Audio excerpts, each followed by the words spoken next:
I speak on behalf of over 460 educators in this district. To say that the last 14 months have been tough is an understatement. As with all professions across our country, we learned to adapt amidst a global pandemic. We faced learning new technology in a very short time. We developed relationships with our students over screens and celebrated with them when meeting in person. We learned to plan quickly for changes. We navigated 4 to 5 different schedules just this year. Many of my members say it has been like their first year all over again. And for some of my members, it was their first year. Too often we are defined by association and not seen for the individuals we are. It's disheartening to hear public attacks on the Camas Teacher Union, especially in our small town, that many of our educators not only work in, but live in as well. Yes, we belong to a union that supports public education, fair compensation, and a clear bargaining agreement that outlines rights and responsibilities. But our fabric is made up of individuals with diverse backgrounds. So, who are we? We are white, we are black, we are Asian, we are Indian, we are deaf, we are parents. Many of us came from home and made sure our children, school-age children, made their Zooms. Some of us were singletons who had to isolate from friends and family. Many of us were worried about our older children away at college, hoping they stayed healthy. Some of us, including even me, are grandparents who didn't see their grandkids for several months. Some of us wanted schools to reopen more quickly, and some of us wanted to wait until rates dropped significantly.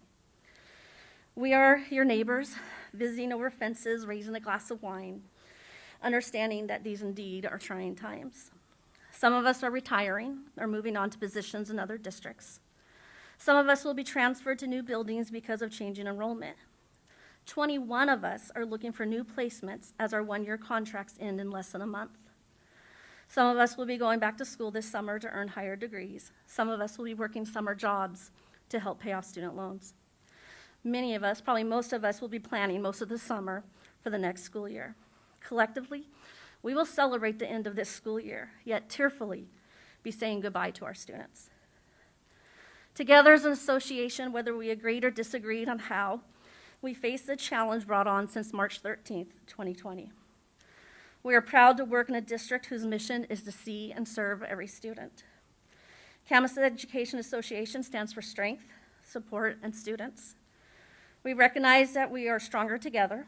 We support each other and the profession of serving in public education. And most importantly, we're student-centered because to all our students aged 3 to 21 because they are our why. So who are we? We teach Camas. Thank you. Curriculum and guidance for CSD in the strategic plan, equity and racism purpose.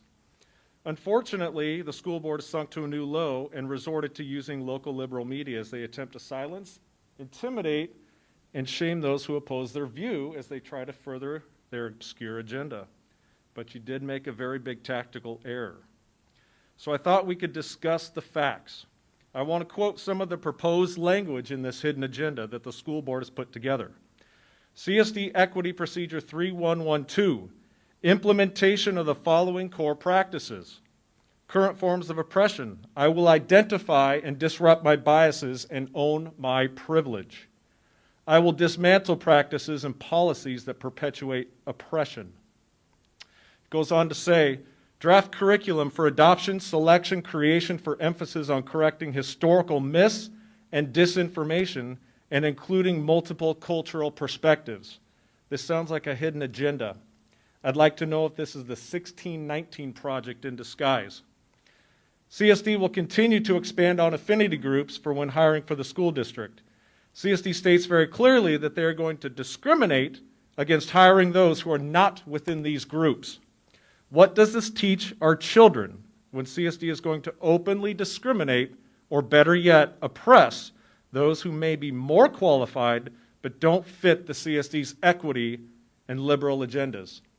This is exactly one of the tenets of critical race theory that maintains it is morally permissible to racially discriminate against another race as long as it racially engineers other less equitable people. Remember when I said last week that you are awakening a sleeping giant? Well, you have more than awakened a sleeping giant. You've ignited a firestorm, a great parent awakening, To all parents, is this woke liberal push on our children a legacy that you will tolerate and leave for your children and your children's children? Will you allow this indoctrination to continue and be part of their education? You as the school board, you answer to the people who put you there. You answer to us, the citizens of Camas. You don't answer to that position right there. He or she answers to you. But you've allowed this to happen. Either way, you are complicit. Parents, I urge you to pull your children out of the school district and all others. Hit them where it hurts. Yes, it will be hard, but fighting for what you believe in is worth it. It is about our children and always will be. Our children and their futures are worth it and they deserve it. It's a legacy we can leave with them. Our futures, our children's futures, rest on what we do today and tomorrow together. If you're listening from other school districts, parents, join us and stop this nonsense. It is time, parents. The great parent awakening is here. We must unite and vote out these board members who have kept our kids out of this school, who continue to ignore the science and logic, who bow down and cater to teachers' unions, who place politics and woke agendas ahead of children's educations and knowledge. We, the citizens of Camas and Washougal, are going to take back our communities and our schools. We are strong, united, we are growing, and boy, do we mean business. We'll see you at the polls. My name is Sharon Hartung. I live in the Camas School District. I am here to request real-life examples of how you intend to implement the Camas School Board commitment to equity and anti-racism at all grade levels. My concern lies with the academic theory built on the intellectual framework of identity-based Marxism. Critical race theory is a loaded, extremely controversial, far-left political agenda. It divides people into classes based on the color of their skin and various forms of perceived privilege, labeling them as either an oppressor or the oppressor, taking no consideration for the contents of their character. It is not a continuation of the civil rights movement. It is a repudiation of it. To critical race theorists, Martin Luther King was both wrong and naive. They don't believe white Americans can ever judge blacks by the content of their character. Euphemisms invoked by its supporters to describe it include equity, social justice, diversity and inclusion, and culturally responsive teaching. Those who peddle this dogma are masters of language construction. They realize that equity sounds non-threatening and is easily confused with the American principle of equality.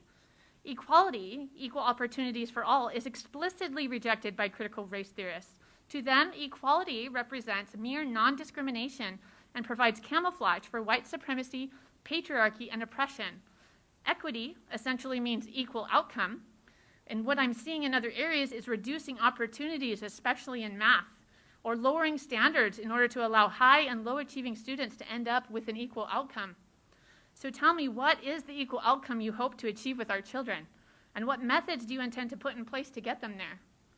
Tell us straight and stop dancing around the issues with nuances and provide clear and concise explanations to parents. We deserve to know so we can make informed decisions about our children's education and school choices. I understand a state bill was signed requiring teachers to receive critical race theory training, but I don't believe it requires it to be implemented or taught. Teaching these divisive ideas to our children as some kind of newfound truth crosses a line. This theory does not allow you to disagree with its ideas without being outcasted. Being against this does not make you hateful or racist. These accusatory labels are a form of social bullying. Intimidating or shaming others into being quiet and accepting this is wrong. Critical race theory does not have to be embraced in order to address problems in society. It divides, and we very desperately need to find some way to unite. Look past our differences and help each other. To those who know this is wrong, stand up and speak out against this. To teachers' unions and equity supporters, stop using coercion to push your ideas on others. Parents, please report your experiences and inconsistencies in what we are told and what you and your kids are encountering at school in as many places as you can. Let's hold Camas School District accountable. If you do not answer to these requests for transparency, it will show that Camas School District does not care about what parents think and puts their own interests or social cowardice to teachers' unions and critical race theory supporters above the best interest of our children. Please prove me wrong. Thank you. Want to address the Camas School District. I'm sorry, this is so hard to be heard. I can hear other people, but I can't hear myself. Okay, so the Camas School District resolution for the school board commitment to equity and anti-racism.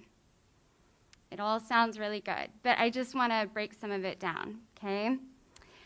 The recent incidents of violence against Black Americans highlights the systemic bias and institutional racism in our society. I think this is a claim based on assumption, and I want to know which facts are listed in order to come up with this assumption. It senselessly and atrociously devastated so many Black lives throughout our country's history. Slavery is a part of our history. Nobody here is supporting slavery, nor any yokel who makes a joke by posting a slave on Facebook or whatever. That's just sick. Are Black lives as a group being atrociously devastated systemically in today's society? If so, how was Barack Obama elected not once, but twice as the most powerful man in the world to represent us, the United States of America? The violence, racism, and disregard of human dignity and life reflect and perpetuate a system within which students, families, and staff of color and their families are oppressed and attacked, both through explicit racist actions and as well as unconsciously bias and microaggressions. Okay? That's true, but it's not just affecting people of color. That affects everyone. Humanity is frail. We make mistakes. Part of living is giving grace to people so that they feel like they are allowed to make mistakes. I have good teachers for my kids who tell them that it's okay to make mistakes, but what we're saying is we want to eradicate what makes people human. They make mistakes. Humans are stupid. We do stupid stuff every day. I do. I'm also a student of history. So while I don't claim to know everything, I enjoy reading it. I am sensing red flags, though, in the verbiage here. How are we going to eradicate systemic bias, right? Even if it doesn't in regard to color. You can try to make everyone believe the same, but what gives you the right to do this? I'm not saying you personally. I'm saying any agenda that a school district would come up with. How do we have the right to change individual ideologies? The goal here at the bottom of this first page, I could go on and I won't take up too much more time, but it says, we value each and every student, family, and staff member and are committed to creating an equitable and anti-racist system that honors and evaluates all. That's really great.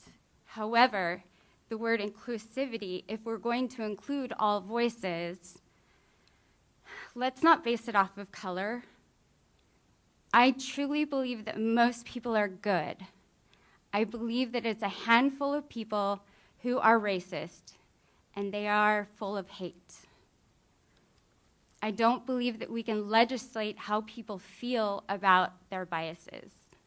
And I don't believe that equity is the answer for our future generation. Sorry for taking over time. I'm a Camas parent, former educator in our county. I have 3 young school-age children. And hearing a lot of the rhetoric tonight and that's been going on is scary. It's scary because I'm raising 3 beautiful brown babies in a very white community. I would challenge everybody in this room and people who are listening to put yourselves into someone else's shoes. Look around the room and you tell me, does everyone in here look like you? I'm fortunate enough to coach a college basketball team, and I get to recruit over 150 young men every year. I sit in homes of 30 to 40 families, and it's a privilege to be able to interact with unique individuals from all different types of backgrounds. One of the great joys of coaching a team is we get to bring a collection of individuals into what we call a mini melting pot. We have young men from different socioeconomic backgrounds, different hometowns, different religious beliefs, different ideologies, but we get to come together and share life. We have 3 core values that we try to instill in our young men. The first is empathy.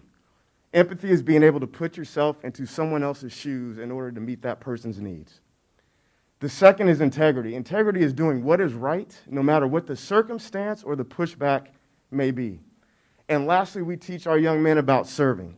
Service is sacrificing in your own individual lives for the betterment of those around you. It's very apparent to me that we're living in a very entitled, very narrow-minded community, a community that is not thinking about those who are not highly represented. As this world continues to grow, as this area continues to grow, diversity of mind, of thought, of color, of agenda is going to be pushed into Camas. And it's scary to hear parents wanting to have a voice when their voices are all the same. I can get on board with this anti-racism curriculum not working because it won't.